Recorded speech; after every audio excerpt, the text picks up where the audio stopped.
All right, welcome back. Today, hopefully, I'm going to do some work on this rig, maybe some on the wife's rig.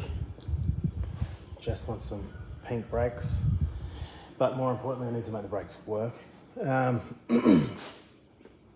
myself in a bit of a pickle here. New thermostat, no gasket, so I've had to use a trusty file. Try and get this as flat as possible because we're going to have to seal it up. It's pretty crappy, but it'll have to do. I did the sway bar link pins earlier. That was an easy job. If you're doing sway bar link pins, that old school style, I find that in the resting position or just down on the ground, if you can get to them, is the easiest way. That way they're both even, the same, with the same amount of weight on them, and then you can just undo them, and they'll just sit there like that. If you undo them together, like undo this side, undo that side, pull them apart and put them back together, then you will not have any issues with one having full load on it and the other not. Like if you did one side at a time and just jacked it up and it put weight on one side and not the other. Anyway, that's the easiest way I found, in the resting position or just sitting on the ground. Yeah, I don't know what I'm gonna do here, but this is the old thermostat. Kind of figured it was a thermostat when I drove it over here from home to the new shed. It got hot, but the bottom radiator hose down there was nice and cool, and the top radiator hose up here was nice and hot. So it's kind of an indication that the thermostat didn't open in that amount of time. And you can see it's probably that part there that, you know, moves once it's at a certain temperature. It's gotten jammed in the body. That's what usually happens in there, all the crap. And you can see it's pretty corroded, so it probably just stuck shut, didn't get a chance to even open. Even if the thermostat was working, it can't move because it's jammed in the body. And that's the main thing that goes wrong with those, believe it or not, is that contamination is what kills them. They're kind of a maintenance thing too, so if you haven't done one, especially coming into the hotter weather, now's your time to shine and make that happen. That's a different thermostat to what I put in. This is the one they listed, and it'll work. This has a bypass, that one doesn't, but it's not a big deal. Well, I don't think it is anyway. So I've refaced this. We're gonna have to glue it, which kind of sucks. Couldn't find a legitimate 100% gasket. I will try and find one still, continue my search, but I couldn't find one listed for the Perkins diesel. Anyway, that's a kind of a crap situation I got myself into this morning. I'm gonna have to seal it up. I'm gonna use some sealant. I don't know, Henry's lost it. Where is it? I'm gonna use this stuff. Try not to use a high heat silicone. It just doesn't work as good as the stuff that's made for making gaskets. So the main two I use is this one here, RTV black, and this one here, which is red high temp. Try not to put that anywhere where there's going to be oil. It's just too thin. It's just a different sealant. This stuff works a whole lot better when it comes in contact with oil, and it won't leak as easy as using this stuff on gaskets. Oh, I could be wrong. I mean, that could just be dyed red, right? Anyway, this stuff does work a whole lot better and dries a lot harder, which stops the oil. This stuff dries fairly soft if you've used it before, the red and orange stuff. It dries a bit soft, and it's easy for oil to penetrate that, where it's not so easy for oil to penetrate this when it dries hard. This sort of dries like a Honda Bond. Anyway, I'll be using that, not that. I'm gonna give it a bit more of a clean inside there and then stick it down and give this some time to cure before it comes in contact with any coolant or water. Same with oil, when you're using it, let it sit for a while before you let the hot oil get to it. All back on. I'm gonna let that cure for a while, probably the rest of the day. Let it dry. Old thermostat in the bin where it belongs. Put the sealant away, and then we can move on to the next one, which will be sorting out the back brakes on this rig. Now, it does have drum brakes. We got to pull them off anyway. Just wants to paint it pink, but I also want to make the brakes work properly. It does have one back brake that works a little bit more than the other. Oh, look at that. We got some rubbish from the new wheels. I have to get another set of 235s. They're a little bit narrower. So I've got 245s on the back. 245 40 18. And we got a 235. Where is it? I'm gone blind. Can't see it. Apparently it's not on there. There it is down there, is it? Yep. Just there. Upside down, upside down. So it's a 235 40 18. You can see it sits a little bit narrower on the rim. It's got a little bit more of a, not much, but a little bit more of a stretch, and these ones are a fair bit chunkier out here.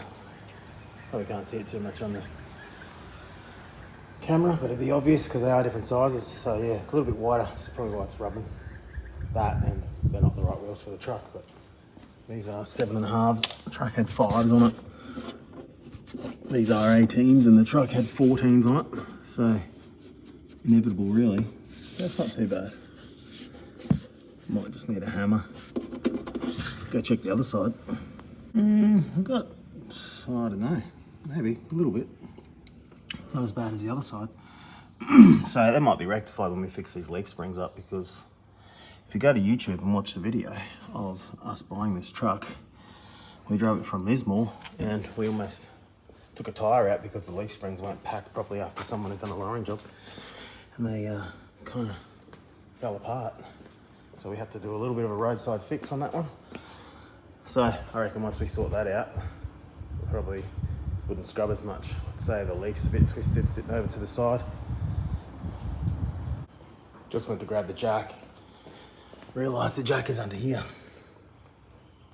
They're my new rims. They're my old ones. So I'm gonna be running these. They're 17-inch Hilux wheels, 17 by 7s. I'm gonna use a standard center cap, make a way to fit the standard Mazda center cap on there. Got a bit wider obviously than the standard ones. The standard ones are tiny. So I let this down when I sold the other wheels, which was kind of silly because now I don't have wheels. I'm lucky I don't have to drive it yet. So I'm gonna have to get the jack out. So maybe I'll put something under these rims. I'm waiting for my tyre guy to say that he can fit new tyres. I do have some new tyres for that.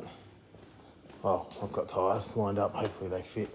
They're a 245, so I've got limited space on the inside of here as well, kind of like Jess's ute. Because this is sitting pretty flush with the guard right here. Because it's live axle, it's on a leaf spring, it's not gonna tuck like IRS does, it's just gonna go pretty much straight up. So you gotta try and stay away from the guard. Yeah, some of that water made it off the mat, sort that out. So yeah, the other ones had a really terrible offset. I think these things are narrower. These earlier Couriers and B-Series Mazdas are narrower in the back than they are in the front. Well, that's how it kind of looks anyway. So we've got a fair bit of room. I'm just hoping the 245s don't, you know, put too much tyre bulge on it, if you know what I mean. So I'll have to get this jack out. Oh, I can feel like a power radiating from somewhere. Ah, it's a AU motor. Felt that behind me. No, I do actually have two 6-stud tyres, the rims, but they're both flat. There's one over there, Hilux one. But I think what I'll do is just use 2 Hyundai rims, put them under the rim that I have, and hopefully it won't slide off and kill me. Now, I probably could just leave it on the rims, right? Except that jack won't go low enough to get it out. So the rims are actually not on the ground right now.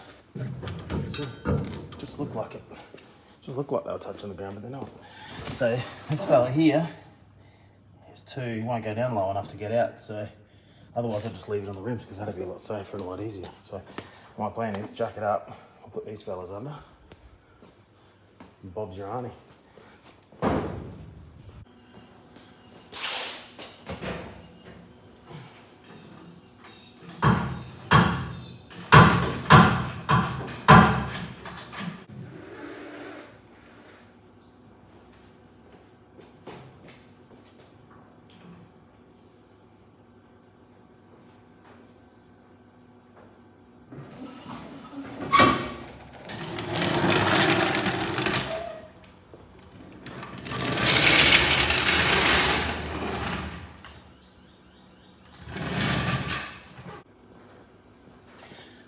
So I got that just high enough off the ground, look at that. Because I'm not going to put anything under it, so I don't want it to fall too far. Maybe get one of the kids and just wedge him under there. Stop it from falling. Hey, Henry.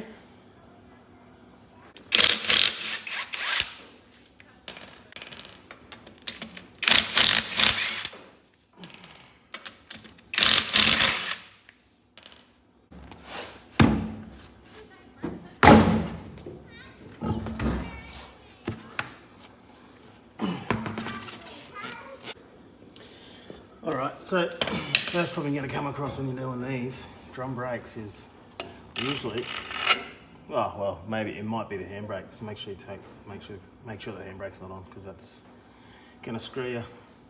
And anyway, there is a little impact thing that people have that you can hit it, whatever, but I just use one of these screwdriver that has a metal gun right through, nice and thick. Hammer. Not always that easy. Sometimes you've got to hit it while you turn it. But it works a treat. You'd be surprised how much better it works than the tool that's actually made to do it.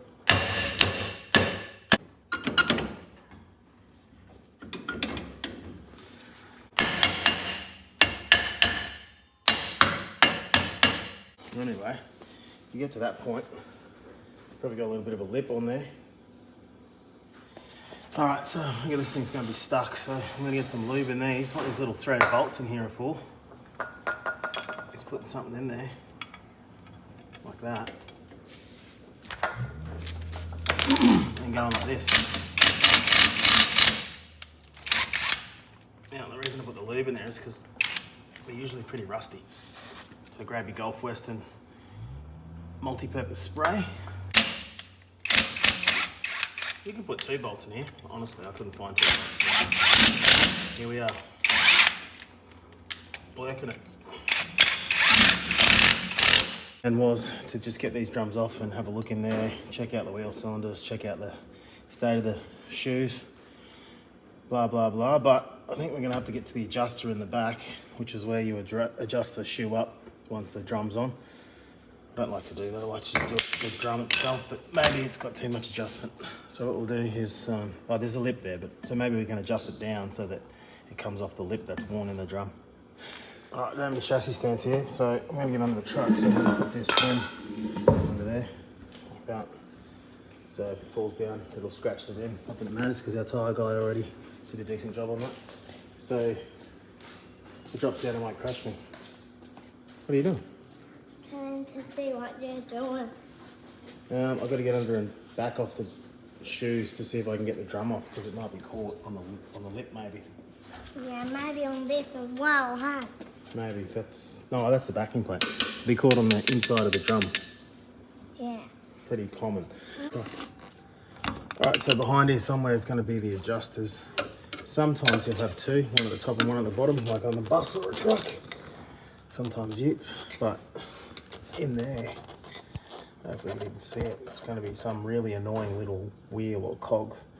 We want to turn that back. We're going to find out which way is the right way to turn it back to slacken it off so that we can get those shoes to come out of the drum. Wish me luck. So we can paint it, hey? So we can paint this drum. Oh yeah, what colour did Mummy want them?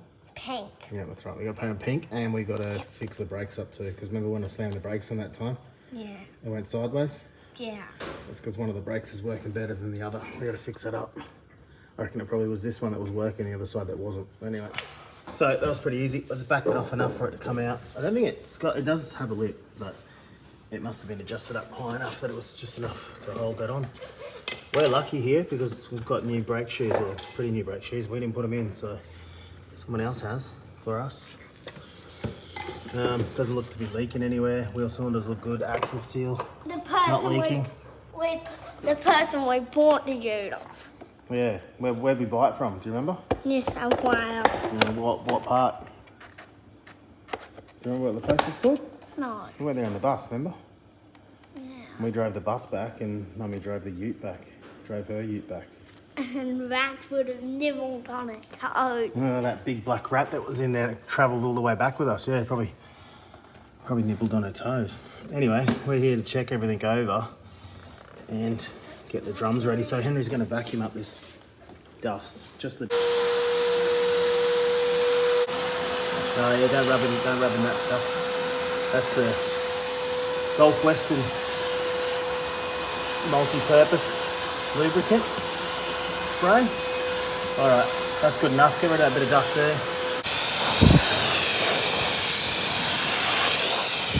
Pretty good.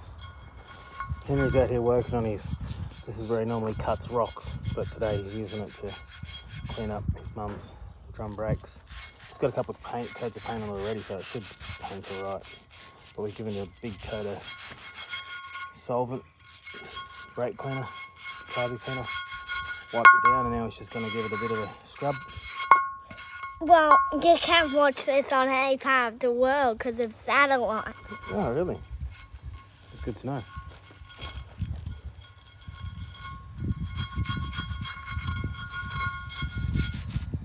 Can't forget to do here. Yeah, definitely do the sides. There's lots of paint built up in there. Look at that, straight back to the rust. Yeah. Yeah, shocking paint job that was on there before. Let's hope we do a better job, eh?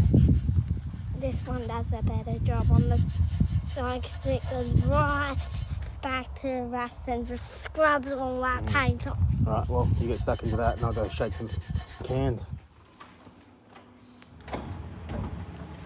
Here we go, wheels back on.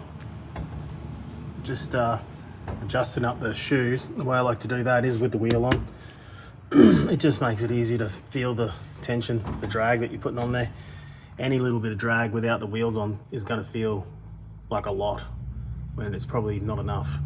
So I just like to adjust them up till they're too tight so you can't move it. It sort of helps center the shoes, and then back them off a little bit till you get to the point you turn the wheel and you can just hear that slight noise, that slight drag. It sounds a bit like a record needle, and you just want to hear it fairly uniform all the way around. You don't want it adjusted where it's on and off. That little drag should be there all the time. A little bit harder to do the other side, but you do get the hang of it after a while because it'll have a little bit of drag from this side, so it'll feel like a little bit more over there. But again, adjust it all the way up till the wheel doesn't move. Back it off a little bit and then just keep adding your little bits of adjustment until you get that uniform, just light drag all the way around. The wheel shouldn't spin freely. When you drive, it'll scuff whatever that is left on there, but you need to make sure that they're both adjusted up equal. That's kind of the main thing. If you don't have them adjusted up enough, you can have a spongy brake pedal, right? If you adjust them too much, you probably find that for a while it's going to have really hot brakes and probably not roll so good. But if you find that happy medium, that's where you want to be. Just a little bit of drag all the time. That'll free up a little bit. Make sure those shoes are centered, and we'll bleed this up as well once we've done the fronts. We did bleed it up once before, but these shoes weren't adjusted right. So like I said, getting them equal is more important than getting them exactly right, because if you go and brake like you did in this ute, it just pulls one way. And lots of utes are like that. Lots of things with drum brakes are like that because they're just not adjusted right. They'll just pull to the left or pull to the right, or going around in a circle because, well, in the rain anyway, or at high speed, one wheel will lock up, the other wheel doesn't do anything. Anyway, tip of the day, I guess.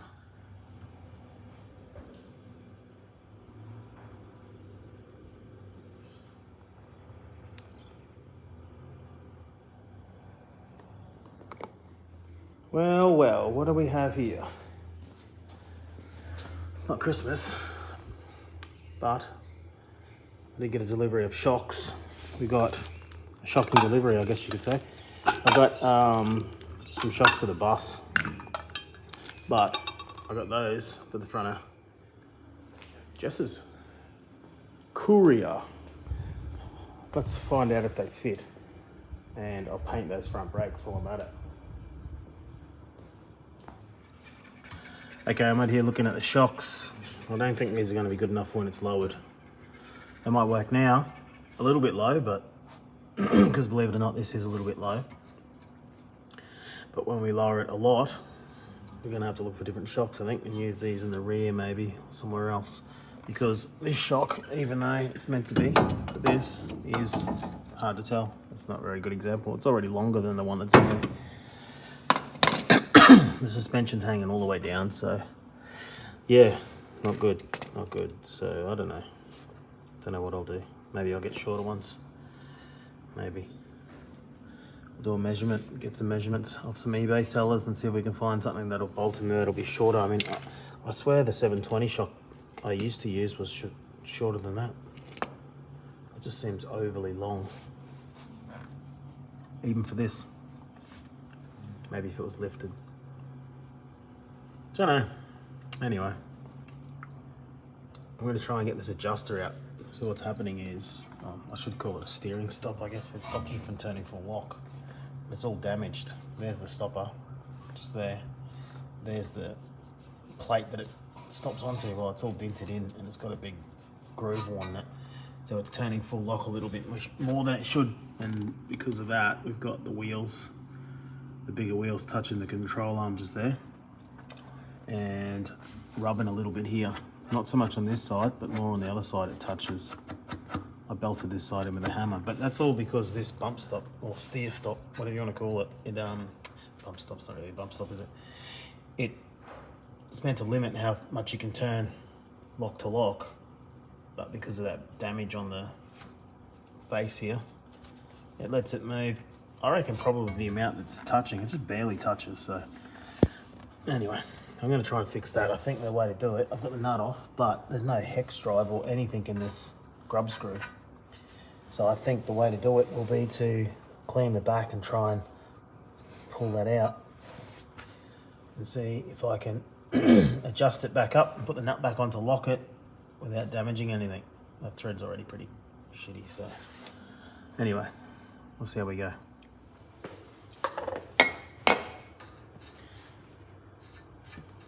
I've got the penetration lube on it and the old adjustable destruction grips, and they destroyed the thread just a little bit, just enough that the nut wouldn't go back on. So what I did was worked out that once I got it all the way out, I couldn't thread it back in from that side for whatever reason. I'm thinking this thread might be a bit bent, but anyway, I'm gonna put this on here like that on the good thread. And then just put it back in like that. That way that stupid damaged part can belt its head against that as much as it wants. Get more ruined, but it's not going to affect this, which is probably how it was meant to be anyway, right? It seems like common sense. So, what I'll do is I'll just adjust it to ridiculousness like that. Tighten it up a little bit, and then once I've got this thing all back together, I'll come along and fine tune it.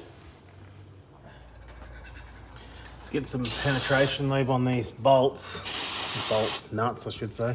These threads, this bolt down here.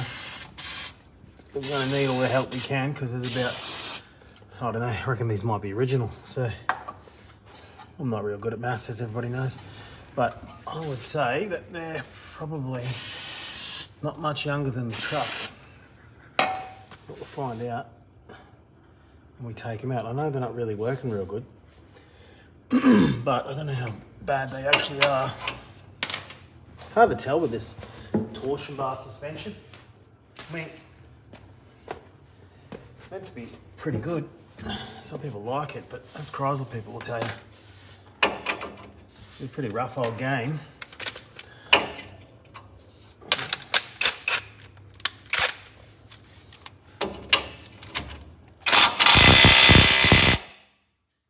The answer to our question.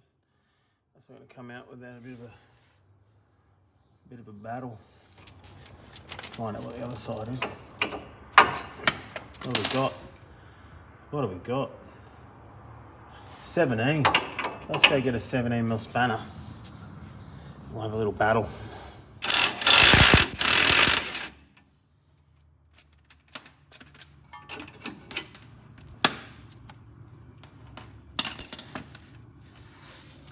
Alright, that was not so bad. Not so bad at all. Now, top ones. We got some nuts up the top here. Oh no, not locking nuts, just one. Just one. Which means we'll have to hold the body of the shock I'm gonna have to hold this little cover here.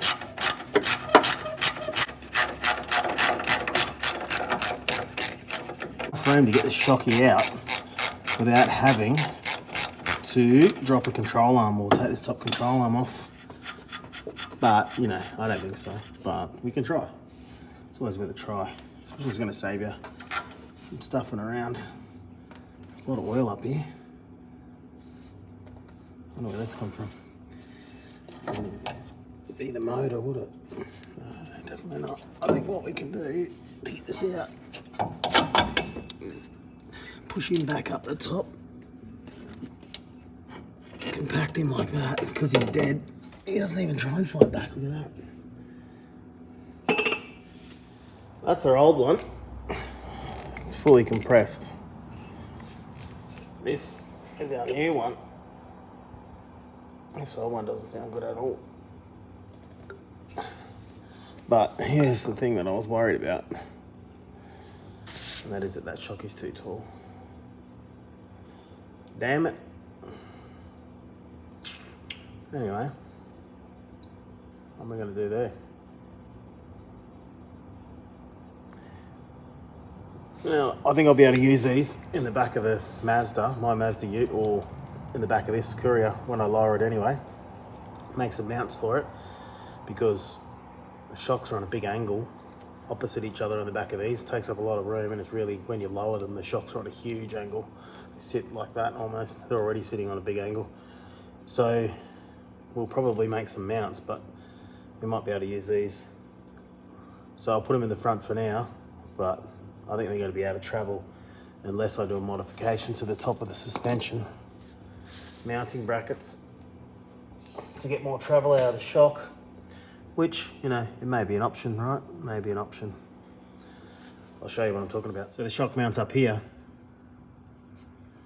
and obviously it's dropped. The suspension's dropped at the moment, but when it's back up here, we're going to run out of travel in the shock. The shaft is going to be, you know, it's going to be this big, so it's not going to have any travel. Plus the shock's already going to be in motion, so it's probably going to compress and end up damaging the shock. But what we could do is remove that, and can you? No, that's welded to the body, I think, to the chassis. So we can modify this at the top here. You might have to cut into the body, but, well, it's not really the body, but into the engine bay metal, and put an extension on here so the shock can travel higher. It rests in a better position. That is so heavy. Is it? Here's Daddy. I don't want it, thanks. That's the one for the Rosa anyway. And then Dad, I made a picture for you. Oh, yeah, what with? And with it. Oh, no, I'm right, thanks. I want to see in here. What'd you say? Is it shiny? Yeah, good job. My things are still dry. Yeah. Mine's Not bad at all. Need to do the inside of that one, but we'll do that later. It's the next day. Kind of gave up last night. The other side's done. Go have a look. You can't really see much. All lubed the slides up, fixed everything up in there. We'll bleed it up, hopefully have better brakes in the front. We got pink calipers, just like Mummy wanted. Pink calipers, everybody see them? They're definitely pink, aren't they? Yeah. Don't worry. Can't see as much. The brakes aren't very big on these, in those big wheels. Yeah. But you cannot waste things now. Well, let's make a start on the other side, hey? Yep. All right, let's go. All right, we got a lot of mess here. We cleaned up the calipers. I'm going to paint these, but we're not going to do it the proper way. We're just going to do it like we did the other side, which you didn't see because I stopped filming and called it a day. Somebody else called it a day. I called it a day. But I just degreased it, scrubbed it, rinsed it off. I'm going to paint it. So I'm just going to tape up the brake line so it doesn't look crappy. I mean, it's going to look crappy anyway, but I'm just going to tape up the brake line so it doesn't look like I just sprayed the whole thing on there, which I'm doing. We're going to come back and visit all this anyway, so these will probably get painted again. because we've got some things under here we need to address, like the shockies being too long for when we lower it. It does need some control arm bushes on the top, that's for sure, and it does need a few other little suspension components, so we'll be back here. This was just to see why the brakes weren't working so good. I think we have a caliper issue on the other side, just from looking at it, but we'll work it out once we get it back together and bleed the brakes up. It definitely has a better pedal with the back brakes adjusted up that we did yesterday. So let's see, we paint this, put it back together, bleed the brakes up and see if we've got better brakes, or we're going to chase another problem and we're going to have all this off again anyway. So let's just give this a quick paint, make it look pretty through these big wheels, and chuck the new shocky in, and then see how we go with the brakes and bleed them up properly. A lot of people don't know how to bleed brakes apparently. There's men out there who don't know how to bleed brakes. Strange. All right, we're gonna get this shocky out of here.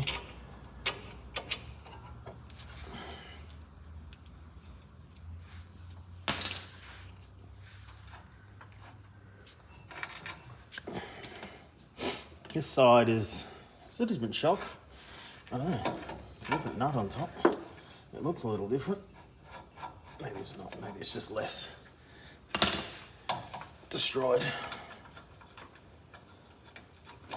It's got these nylon bushes in it. Actually, whatever you call them. What do they call them?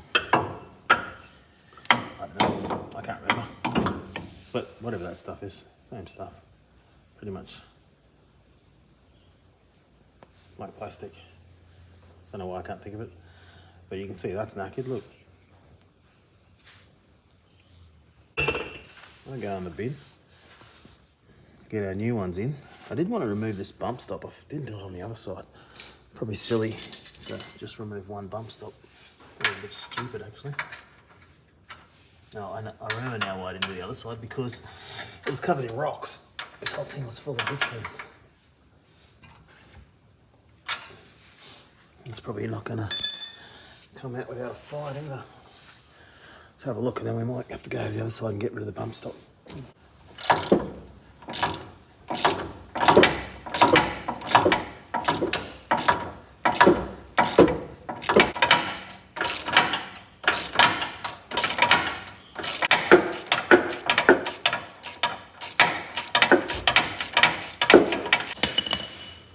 If you live in the simp life, I wouldn't recommend taking those off. You might blame them not being there for something, like crashing, something stupid. But basically they just limit how much the suspension can travel up. So you got a down stop, so the suspension's limited by how far it can go down, and then an up stop or a bump stop. I believe they're both bump stops technically, but this stops the control arm here from going any further up when you lower it, which is nothing in these. You lower this thing an inch and you're on the bump stops, so just riding on bump stops with no suspension, which is just pretty sketchy and bumpy and uncomfortable. So we're going to remove it, but if you live in the simp life, don't remove it, just ride around the bump stops. So you got no excuse for being a dumbass.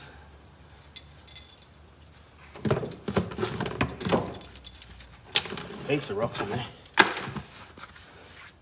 We'll have to go to the other side and take the other one off, because I'm a dumbass and forgot to take it out. Anyway, I'm gonna get the shock in now and then paint this caliper. You gotta compress these. Let's get a better camera angle.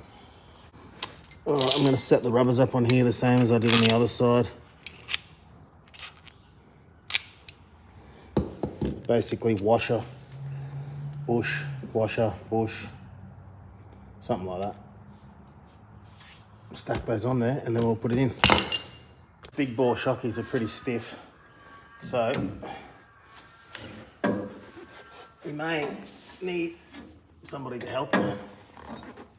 Some of them come strapped. These ones didn't come strapped. I think I mentioned that.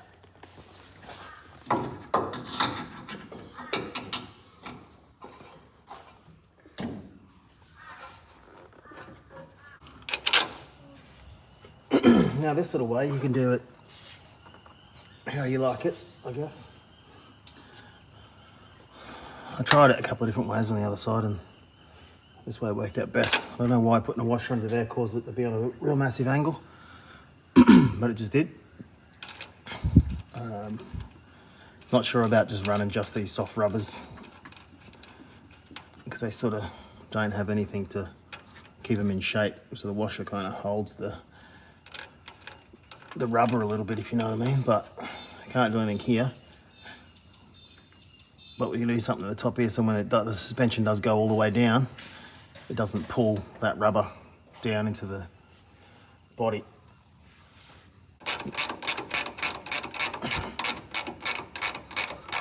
You don't want to squish these up too much.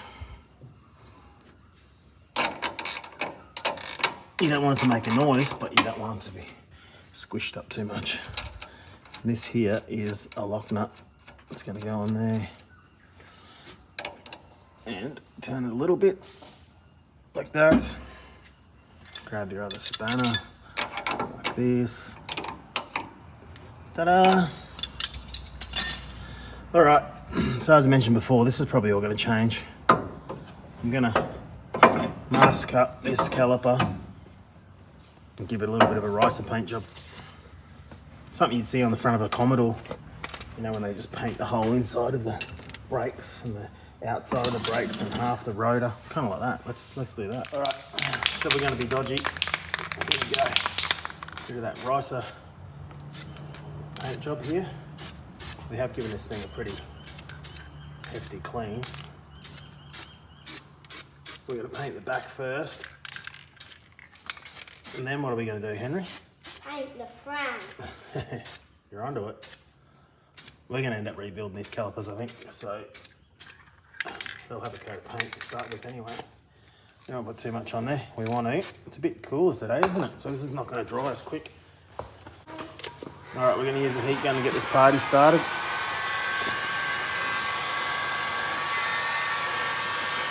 We'll warm it up. You want some warming up, Henry? You ready to warm your hands up? Got a nice coat on that. Look at that. Nice and pink. Pink. We'll let that dry. Clean up a few bits. And then we will put some clear on it. Just let it not dry totally, just dry so it's not as shiny. Once it dulls off a little bit, we'll give it another hit with the old heat gun and then we'll put some clear on it. And it should turn out like the drums on the back, which have a pretty decent finish. If they turn out that good, we'll be cheering. The other side, I'll let it dry overnight. You can't see. Oh yeah, there you go. It's got a pretty nice finish too. As I said, we'll probably come back to these anyway. So if anything, we've got a nice base to paint over once we fix those calipers up. Look, they're pink. All back on, all lubed up. I've got to go get some parts, so that's going to be it for that. Like I said, we're going to come back and revisit all this anyway. I'm going to clean up all this mess, put the wheel back on, go for a bit of a drive, and then later on I'll get some help and bleed the brakes, see how we go. See if we can fix the brakes just with lubing up the slides and making sure the pads are sitting in there properly. I doubt it, but we'll see. We'll bleed them, see what happens.